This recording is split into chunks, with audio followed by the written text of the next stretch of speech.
Good afternoon, everybody. It's Professor Norwood.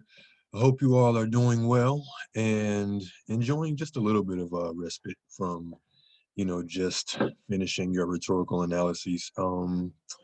So I wanted to talk a little bit about the final assignment for this class, and this semester is I know there's still a pretty good amount of time left in the semester, but it's going by pretty quickly. So hopefully you're all performing well in your other classes as well. All right, but our final project will be a researched argument essay. All right, and the assignments we've been doing this semester have been argument oriented, but this assignment we're just going to go full on research. All right, and the topic for this essay is in your hands with just a few caveats. All right, so today I'm just going to go over the prompt and then go over the proposal, both important parts of this assignment. I dropped the prompt in the week 8 module, but just pay specific attention to the dates at the bottom of this assignment. So in order to access the prompt, you just go into the week 8 module and just click on final research project. And the prompt was a bit long, so I just attached it instead of pasting the directions in here. So you will have to open it. So you can just open it and then download it to your computer. And while I wait, just make sure. Cool. All right. So this is our project. All right, and this is the prompt. And I think one thing we should get ourselves in the practice of doing is and not just this class, but in all of our classes, when we get a prompt or an assignment, just make sure you read it thoroughly so you understand all of the just all of the requirements of the assignment. And there's small things that we may miss or things that we may take for granted. So yeah, just make sure you're reading the assignments carefully in this class and beyond. All right, so a well-formed argument, one that will persuade readers that your point of view is based on solid evidence, presents a carefully chosen and developed claim, which is your thesis statement, with persuasively compelling reasons to and evidence to support that claim. So right now we're going back to the formula from the early weeks of the class, meaning an argument entails a claim, which is your thesis statement, reasons that support that claim, and then evidence that supports your reasons. All right. So I think if you incorporate those elements into your essay, or at least for now, start thinking about those elements, you're putting yourself in a good position. For this project, you will have a minimum of 8 pages to take a stance on a debatable issue, propose an idea, and support it with credible research evidence. Your thesis or your main claim should not be in the form of a question. It should not waver. And when I say waver, I mean you should take a definitive position, or you should take a definitive stance, or you should propose an idea, saying that your idea is, better, just better than the current order of things. All right. So don't waver. Definitely don't do a pro con, type thesis statement. And then your thesis statement certainly shouldn't be an I believe statement, or in my opinion, I feel, none of that. All right. And if you had me before, you know that when I ask, who cares about how we feel or what we believe or our opinions, the answer is no one. All right. And of course, as an instructor, I do care about your feelings, your opinions, and how you feel, but you have to think your audience, your audience is comprised of skeptical but rational people. Skeptical means that, okay, you made this claim, now I need to see the evidence. And rational means that, you know what, I'm going to listen to reason. All right. So in a sense, your audience is saying, convince me. All right. So again, just make sure your thesis statement is not an I think, I feel, I believe. Also, something that is not on this document, don't make your thesis statement a statement of announcement. or excuse me, an announcement of intent. And what I mean by announcement of intent is, don't have a thesis statement that says, in this paper, I will be discussing, the consequences of, mass incarceration in the United States. All right. Or in this paper, I will be discussing why, we need to change the way we do incarceration in the United States. All right. Don't announce your intent. Just do it. Okay. Make a statement about mass incarceration, or, whatever your topic is. All right. So your thesis statement should confidently state the main claim you want your audience to accept. And I implore you, in these early stages of this essay, make your thesis statement as plain as possible. All right. College should be free. Right. And that's an idea. When you do your essay, you may want to word it differently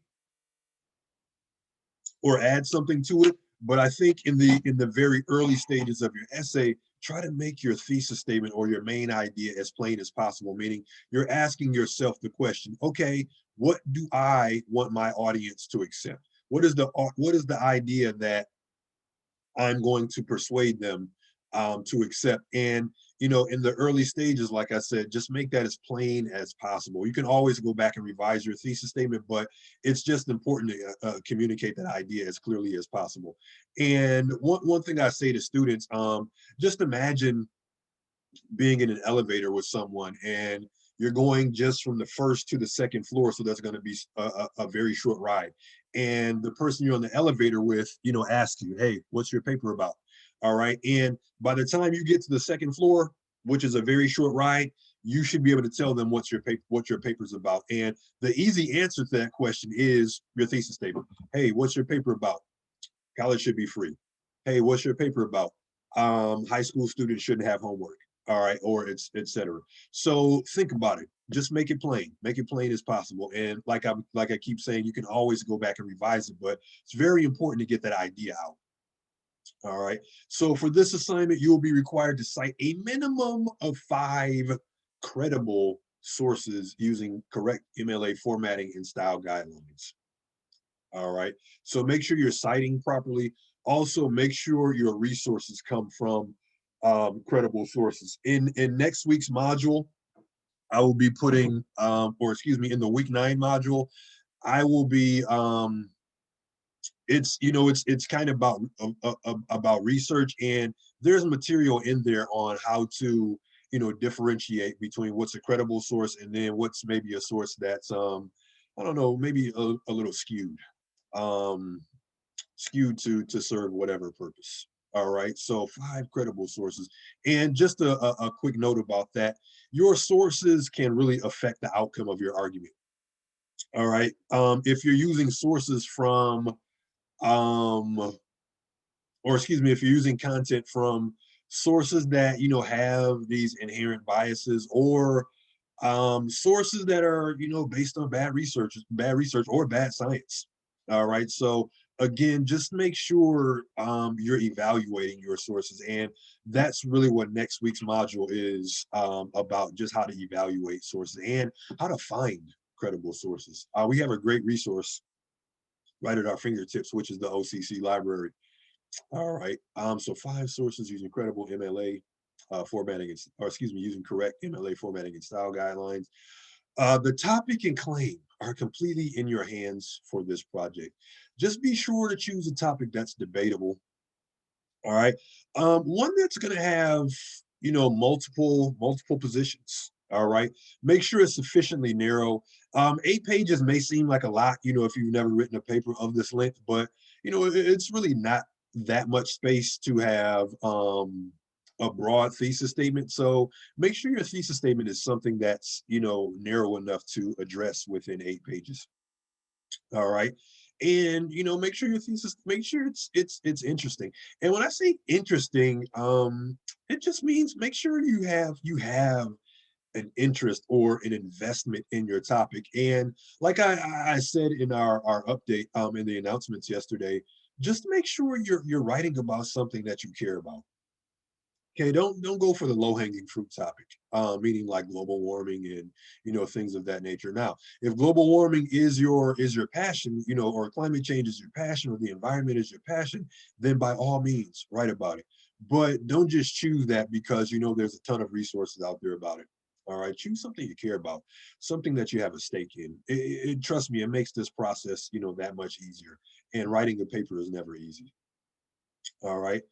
Oh, let me backtrack a little bit. There are a few topics that I do want you to avoid like conspiracy, type topics. And sure, they may be interesting or fun to read about, but when it comes to producing evidence, credible evidence, it's not really there in abundance. Also avoid religious themed topics, such as abortion, things of that nature. And I say that because your religions or your spiritual system is your business. All right. And it's very difficult to get an audience to accept a claim that is rooted in some kind of religious backing. So, of course, your religion's your business, and all the things that it brings to your life are great, but at the same time, it's hard to get an audience to accept that because remember, our audience, rational but skeptical. So keep that in mind, as you're thinking about a topic, rational but skeptical. Um, so yeah, abortion, or religious based topics, other than that, I'm pretty open to what you want to write about. Even though topics like gun control and things like that, personally I don't have an issue with those. It's just those have been done to death. All right. So you try to think about something like I said you care about. Okay. Same thing with legalized marijuana. One, cannabis is slowly but surely becoming, legalized across the United States. But unless you can add something new to that discussion, don't write about it. All right. But other than that, write about what you care about. Okay. The content of your essay should be substantial, well researched, and interesting. There it goes again. That word, interesting. All right. And my advice to you all when you begin the drafting process is to try to do a little bit um try to do a little bit of work on this project every day, whether that's looking up articles, whether that's drafting. 8 pages, not really an extremely long paper, but it can be long if you've never written a paper of this length. So just try to do a little bit every day. And really, the proposal or the outline that I'm about to show you in a little bit here, that's going to be one of your greatest assets because with your proposal, you can get your paper together before you even start the drafting process. So really spend some time thinking about that. But I think it's just imperative that you spend time like visualizing your paper and not waiting until the very last minute. Because sometimes we tend to overestimate, how much time we have to do things. Also, this being our final project is going to take us to the end of the semester, and you're going to have finals in other classes, right? You're going to have projects in other classes, so it's just important that you don't try to, cram this essay into, 1 to 2 days. All right. So try to know as much as you can about your topic so that you may present an in depth analysis that persuades your reader to accept your claim. When I say try to know as much as you can about your topic, start researching it. All right. And even if it's something that you're pretty well aware of or you're pretty well versed in, still research your topic. And if your topic is something that you are well versed in, think about looking up, or when you're looking at articles, think about looking at articles that disagree with your viewpoint. All right, that'll help you get a more well-rounded. And it's not necessarily saying that you're going to change your viewpoint. It's just that knowing what the other side or the other sides our thinking helps us formulate a more well-rounded argument. Also, it just gives us, points to argue against in our essay. We're going to be doing a lot to advance our position, but also part of this essay is showing your reader why the other side may be misguided, outright, wrong. You're going to have to prove that, if you claim that. But, think about really what you're saying is when you acknowledge the opposition, one, you're presenting yourself as reasonable, but also when you present the opposition, really what you're saying is, well, here's what the other side is thinking, but here's why you should accept my claim as opposed to these others. All right, and really your evidence is going to tell that story. All right, so please note that this project will also require a 5 to 7 minute presentation, not long at all. You can do just what I'm doing now. I'm just using Zoom to record myself, and you can put together some slides and really just record yourself going through them. Um, I will show you how to make infographics as well. To me, I just I use slides, but I'm really partial to infographics because they're, to me, they're more compact. All right, but slides, infographics are fine. And when the time comes, maybe in a week or so, I will go in more depth about that. But the last time I did this, I got some of the most creative projects, from slides to like skits and things of that nature. So this is you can flex your creativity on this. You may use PowerPoint slides, infographics, images, and or video. Well, we're going to have to use video now, all right, to present the key points of your essay to the class. Your creativity is welcome. Your creativity is welcome, or you can just take your paper, put the main points in some slides, rehearse a few times, and then record yourself going through them. And I will create an assignment folder to get those uploaded. Also, I will show you how to, if you don't know how, I will show you how to upload to YouTube if you want to use that vehicle. All right. And keep the following in mind as you compose your essay. Critical. Don't rely on 1 to 2 sources. Distribute all of your sources throughout your essay. All right. And when I say don't rely on 1 to 2 sources, sometimes, we'll find a source that really supports what we're arguing, and we'll kind of rely on that one source. Try to find multiple sources that can corroborate your ideas. All right, and this is important as well. This is a research project. It's not a rant. All right, it's not you I don't know, going off on things that you don't like. And that's fine. We all have our likes and dislikes, but if there's something you don't like or you want to change, provide that evidence for your reader. And that's what I mean by it's not a rant. Rants tend to be like emotionally based with no evidence that we can point to, but we're doing the opposite of that. And that's not to say that you shouldn't have some kind of emotional connection to your work, but these papers are going to be all about evidence. But we can sprinkle some emotional appeal in there, and I'll show you how when we talk about drafting. All right, so it's not it is a research project. It's not a rant or an exploration of your personal feelings. So don't I feel, in my opinion, or don't use your experiences in this essay. College should be free because it was very hard for me to afford it. Great, but um, just make sure you're not using experiential evidence for this essay. All right, so make a claim and support it with your evidence. Do I want you to cite material in this essay? Absolutely, but I also want your voice to be the dominant voice in this essay. So avoid a string of quotations and paraphrases. For example, if your paragraph, or if the majority of your body paragraph is a quote, or several quotes, you're going to need to add more of your own original wording to that.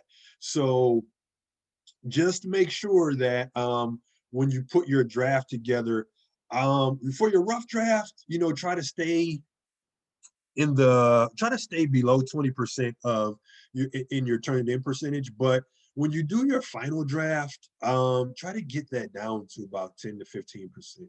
That's the optimal range, for a research project. And that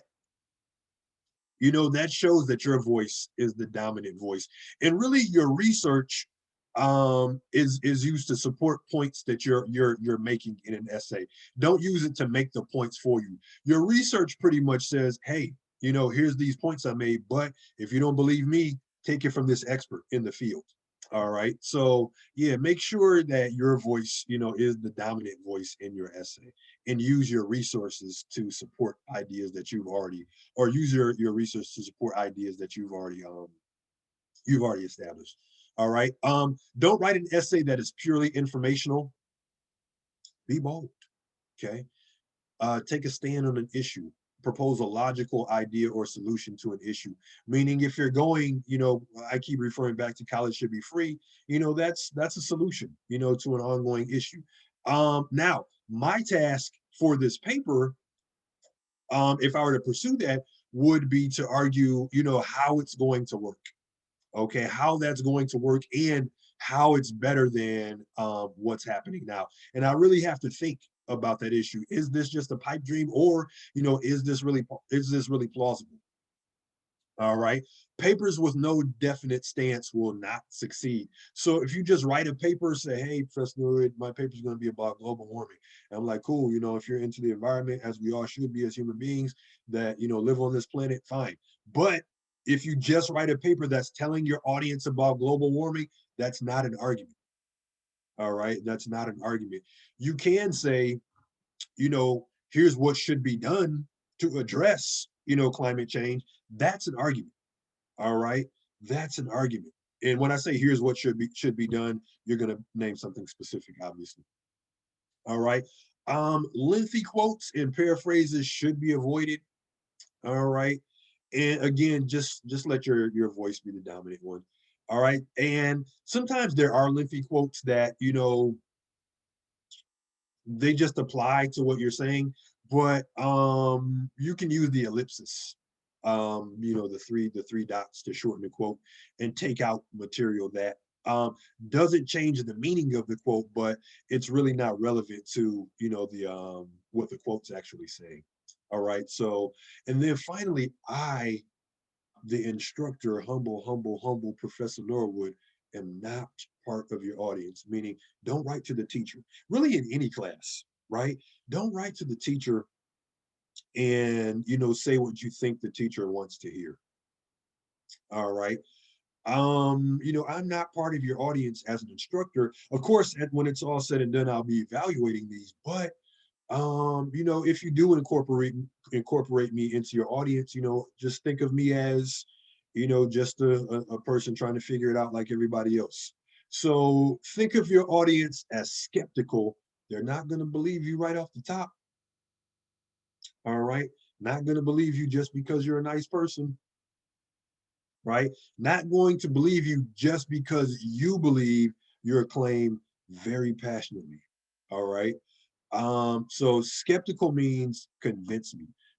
Skeptical, but rational. Rational is, hey, this is good evidence. All right. You may be onto something here. All right. So rational, it just means that, I'm not going to believe you as a member of your audience, not going to believe you right off the top, or not going to believe you just because it's you, but I am going to listen to your evidence. All right. And I think that's what we should visualize when we put our essays together. Okay. They're not going to believe me until I convince them. All right. And the truth is you're not going to be able to convince everybody. That's just the nature of the world we live in. Even if you have a great idea, there's always going to be someone to disagree with you. All right. And then when you're drafting, okay, think about these questions. All right. Is there an arguable thesis statement? These are questions you're asking yourself because one thing as student writers, or one trait as that student writers should have, is just this capacity to self-assess. All right. Of course, you're going to send your rough draft to me, and I will be, giving you feedback, but there will be classes, and maybe you've already taken them before, where your instructor only wants to see the final draft. All right. So you're going to have to take yourself through the writing process independently and, assess your rough draft yourself. It's the same thing if you're, if you're transferring to a 4-year college when you leave here, when you leave OCC, you're probably going to have to write some kind of transfer essay. They don't want to see the rough draft, right? They just want to see the finished product. So just get yourself, if you aren't already there, get yourself in the practice of assessing your own work. All right. Does the title capture my reader's attention? Truth be told, I don't care what you call the rough draft, but make sure your final draft has a title that's going to capture your reader's attention. Really, your title is your first attention grabber. All right. Does the introduction capture the reader's attention? Start off interesting.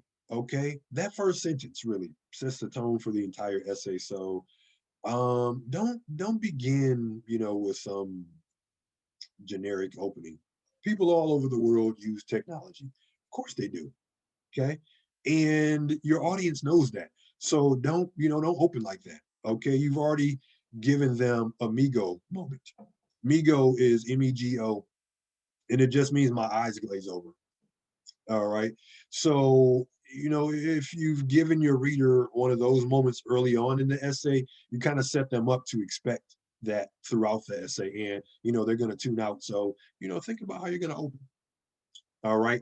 And your introduction really should contain 3 elements: attention grabber, how you begin, some background or some context on your issue. And really, your background answers the question that your audience is asking. Well, why should I care about this? All right. Show them why it's important. Show them why this topic or your topic is important. Okay. And then finally, after your background or your context, need your thesis statement. So, which is the main idea of your essay. So your three elements in your introduction: attention grabber, background or context, and then your thesis statement. All right. Are there instances where the supporting evidence is irrelevant? Sometimes we find just some good material and we want to jam it into our essay, but doesn't fit. Make sure your evidence supports your argument or supports the point that you're making. Is the supporting evidence sufficient and compelling enough to convince the audience? Essentially, do you have enough evidence? If not, as you revise, incorporate more evidence. Am I using appeals effectively? Question mark. I don't know what happened there. All right. Now, my kind people, your reader, just like we did in our rhetorical analysis, your reader, right, is going to be impacted by ethos, pathos, logos. Okay. Ethos is your credibility. How do you, as a writer, a student writer, make yourself more credible to your audience? Okay. The first answer is you're using credible sources. Okay. You're using credible sources. That speaks to you as a writer and a researcher. So now that you're using credible sources, you've established that trust with your reader, even if it's something that, maybe your reader doesn't agree with, but all right, if you're using evidence from good sources, then you've developed that trusting relationship. Another way to establish your own credibility is, it may sound simple, but a great way to establish your credibility is proofreading. Proofreading. All right. Your reader is not going to believe you if your paper is full of typos and other surface errors. All right. And it's also, things like there, and there, or affect, effect, and things like that. Your reader's not going to trust you if, well, they're going to say it's the same thing. If you're submitting a transfer essay to a 4-year school, and the admissions officer is going to say, well, why should I believe anything the student says if they don't know the difference between there, and there? All right. So just, I get, in a rough draft, we're going, and, we just want to get our content developed. So there's going to be some of that in your rough draft, but in the final draft, make sure you proofread that thing as carefully as you can.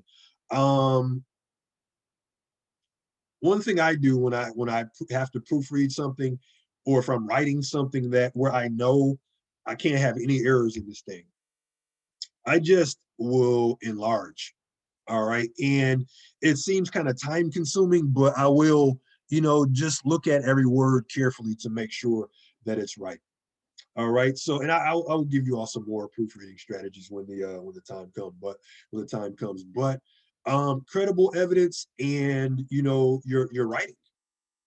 That's how you establish your credibility, you know. Um, so yeah.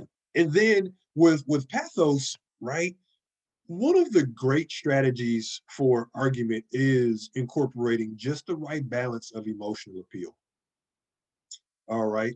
A few semesters ago, one of my students was or is one of my students. He's a combat veteran, and he has severe bouts with PTSD, and he wrote this great paper about just alternative or what did he say? Just like non-medication based PTSD treatments or alternative medications. Um, and the paper was full of data. He had some great numbers in there, but in between that, he told a story of it was a short anecdote, but it was about a veteran who struggled with PTSD and eventually ended up ending his own life and as a result of some of the medications he had been prescribed. That little piece, and it was not more than a paragraph. All right, but just that little piece added some great pathos, some emotional appeal to his paper. And pathos can really humanize your argument. And when I say humanize, I mean if you're constantly, hitting your reader with numbers, data, researched information, your paper's gonna factually check out, but we also have to keep like readability in mind. So, if your paper's full of numbers and data, sometimes that can come off kind of dry. So, be sure to, strike a balance between pathos, emotional appeal, and logos. Okay. You need an appeal to logic, right? These are your reasons, and it's most definitely your evidence. And that's going to be your best tool to convince your audience. And like I said, a little bit of emotional appeal sprinkled in there is great, but it means nothing without the evidence. All right. It means nothing without the evidence. So that is going to be your best asset in this essay. All right. But really when you start the drafting process, think about how you can find that balance of pathos logos. All right. So, have I used the appeals effectively? All right. Have I written with my audience in mind? Meaning, am I using words they understand? Right? Sometimes, we could be using terminology that's really field specific.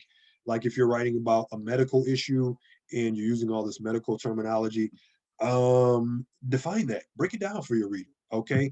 An acronym I use on papers often is DARK, DARK, and it just means don't assume reader knows. Don't assume your reader knows what you know.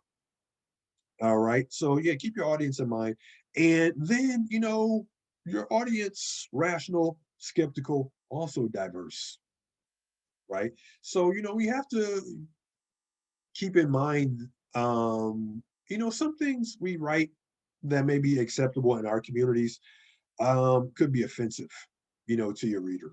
All right. So, bear that in mind, as you're putting your essay together, right? If you insult your audience, you've lost them already. All right. And then, this is my conclusion, succinctly wrap up my argument. One thing about conclusions, um, don't present any new information in your conclusion. Just wrap it up. Get out of there. Okay. What do you want them to take away from your paper? What's that final thought you want to leave them with? All right. And then finally, is MLA style used correctly? Okay.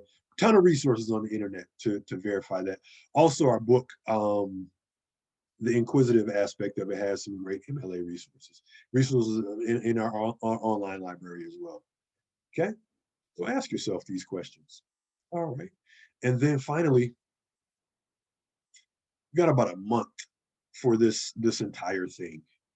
All right, and if we follow the process, if we follow the stages, if we commit to spending some time on this project every day, And sometimes it's 30 minutes, sometimes it's a few hours. But again, don't convince yourself that you can do all this in one sitting, or that you can just wait till the final week of December, at the end of the semester, and get it done. Because again, you will have other projects to do in other classes. All right. And I'm sure, many of you have, personal things going on, families to take care of, jobs to go to. So, space this thing out as best you can. All right. So the proposal is due Thursday of next week. Okay. And that's about 8 days to think of a topic. And then the proposal is really just, I'm hesitant to call it an outline. It's an outline with a few things, with a few enhancements, I guess. Typically, proposals are a lot longer than what we're going to do. So we're just going to do a mini proposal for this class. And your annotated bibliography, I'll show you an example of that. But your annotated bibliography is really just a compilation of your research. All right. So annotated bibliographies also help us get our research done early. That is due December 1st. Okay. And it seems like, a pretty spaced out, date. But again, just remember, next week we're in session, but the week after that we're off for the November break. I think that starts November break. So yes, you guys are gone from the 23rd, and then we reconvene on the 30th. All right. Now I'll be working over the break. So if you just want to run some things by me by email, that's fine. All right. Or if you just want to use the break to break, that's fine as well. All right. So the annotated bibliography is due when we come back. All right. The rough draft is due December 10th. All right. And then the final draft and presentation, final day of the semester. And if you want to get yours submitted earlier than that, you can. I just wanted to give us, sufficient time to get this project knocked out. All right. Although I think our final day of the class itself is the 17th. All right. But if you need to work into that weekend to get your project, you can. All right. So that's the prompt. Again, this can be found in the week 8 module. And now here's what is due next week: the proposal. And really, your proposal, one, you're just pitching an idea, but two, you're also using it to get your ideas together. So before beginning a research paper, I just pasted this from the document itself. So let's look at one of these examples. All right, there's 2 examples here on 2 different topics. All right. Let's see which one is it. Okay, now these are just the directions. Before beginning a research paper, it is often necessary to submit an idea for an instructor's approval and feedback. Your proposal should be written with the goal of convincing others that you have a worthwhile topic, a plan to execute your research, and an idea of how you will present your argument to your audience. Please take this aspect of the research project seriously, as rush job proposals usually lead to low quality papers. Okay, I'll say that again. Rush job proposals usually lead to low quality papers. On the other hand, well thought out proposals typically lead to successful projects. Use the template on the back of the, if it typically, I'm face to face and I print, so it says on the back, but use this as a template. Okay. You can put your own stuff in here. Here we're using somewhat of a strategy, proposal strategy here. All right. So just name and OCC email address go here. And then you can actually get rid of all this stuff. All right. And you're just putting your own content in there. All right. But when I say the subject of your paper, it's the broad topic. Meditation as part of the K through 12 curriculum. Or let's look at this second example.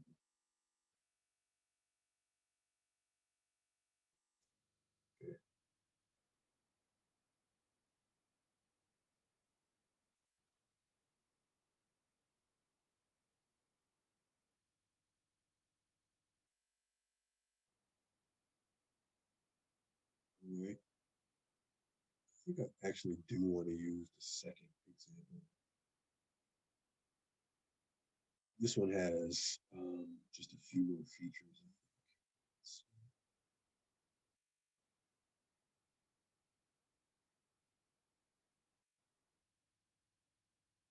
Yeah, I'll start with this one. Okay.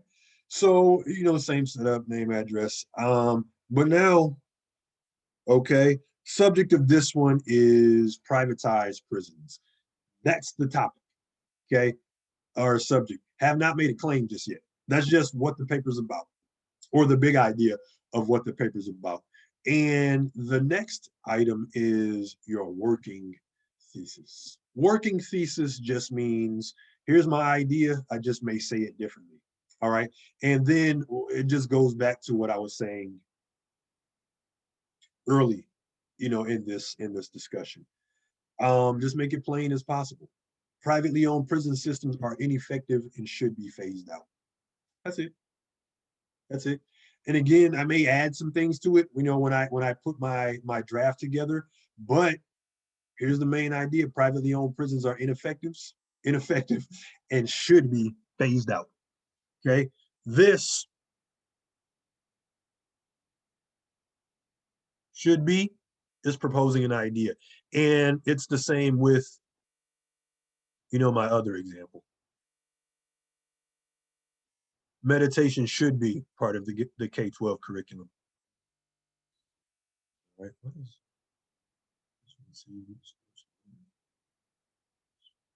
okay.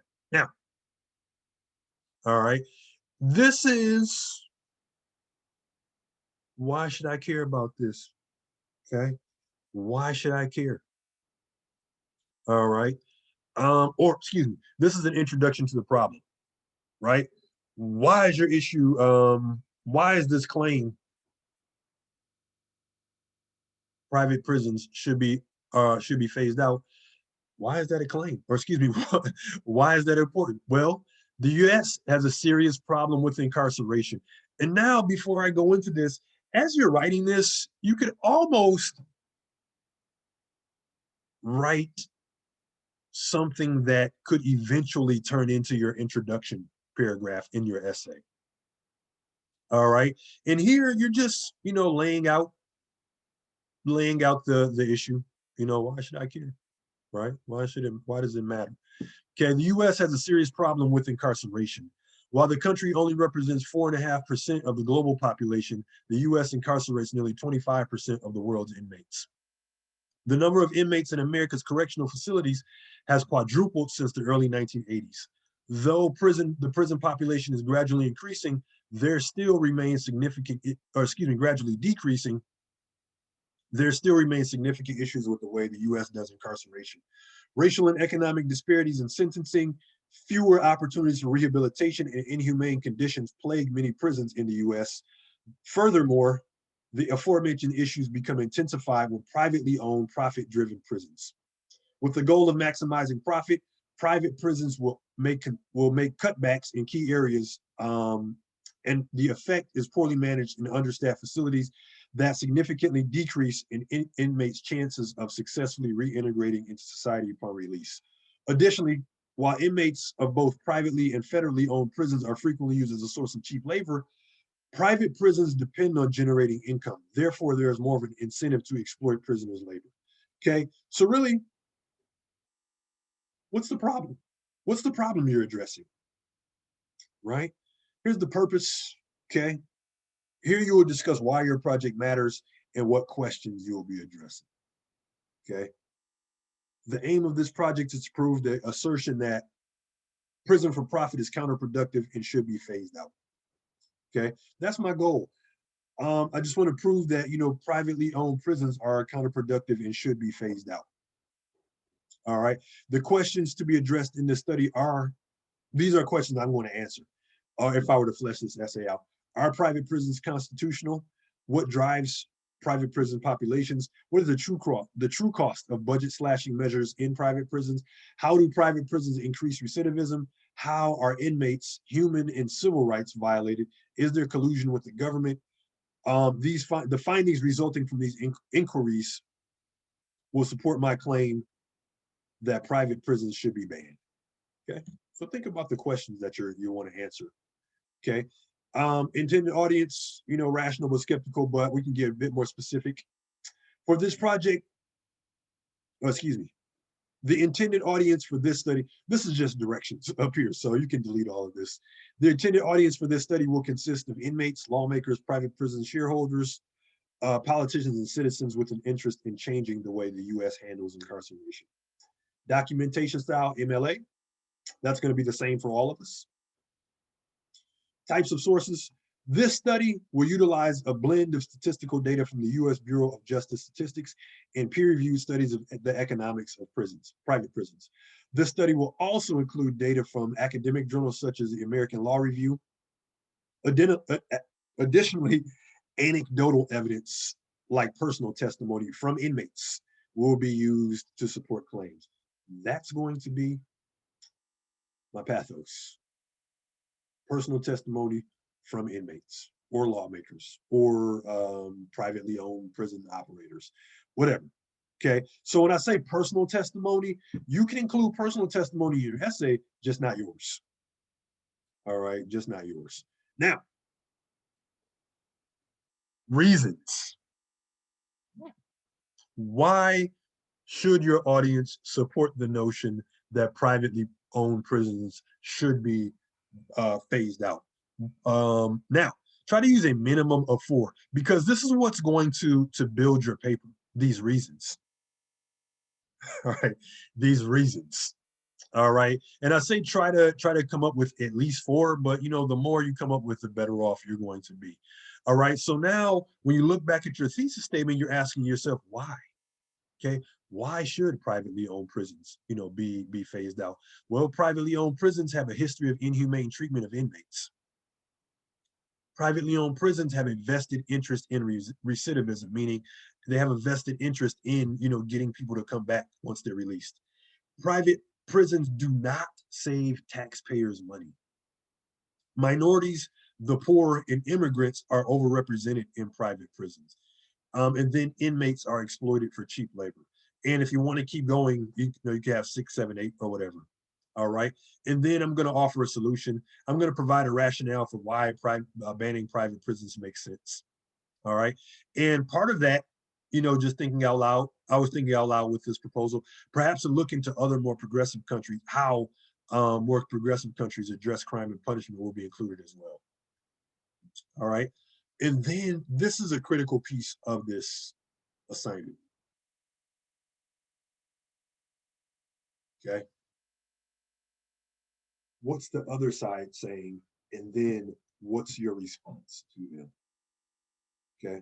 You don't have to put the response itself in this proposal, but you do want to know what you're going to have to argue against. Okay. Because your argument can't fall apart the second someone disagrees with you or the second, someone makes a counterclaim. All right. So think about how you're going to respond. A good way to a good way to assess this one, of course, you're going to be conducting your research. And like I was saying, try to see what the other side's thinking. And the sites, that I mentioned, or excuse me, the databases that I mentioned in the video I posted yesterday about the library, points of view in academic context and opposing viewpoints, those are great for, getting the full scope of an argument. All right, meaning it's like, okay, here's what the people who agree say, and then here's what the people who disagree say, and then you could develop your position based on that. But look at what the opposition is saying, okay, and then try to develop a response to them. What are you going to say when people say private prisons are more efficient? All right, so now in my counter argument or in this proposal's counter argument, I would have to respond to the notion that private prisons benefit taxpayers and inmates. Okay. What will or think about this? What will you say in response to, folks who argue against you? Saying, additionally, I will refute the ethics of prison for profit and they're getting what they deserve argument. All right. So, when people argue against me, I'll already have, a rebuttal plan. Okay. Think about your argument. You are going to be delivering a presentation, or excuse me, you're going to be recording a presentation, but think about giving a presentation in front of a live audience. And at the end of most academic presentation, there's a Q&A session. So what are you going to say to some of these questions? And in your essay, try to anticipate some of these questions and respond to them within your essay. All right. And this one, the second one, it's the same principle. All right. This one doesn't have purpose for study. That's why I looked shorter. I couldn't figure it out. All right. Same thing. Meditation should be part of the K-12 curriculum in the US because of its proven benefits to behavior and learning. All right. Now, one thing about this, it's specific. Oops. It doesn't say meditation should be taught in school. It says meditation should be part of the K through 12 curriculum. All right. So, make it specific. All right. Same thing, it's just same setup as before. Got my reasons, got my sources, got my refutation. All right. So yeah, and here's the intended audience. All right. And again, you can use this as a template. All right. And you can just type in your own. Don't bold it though. I said don't bold it though.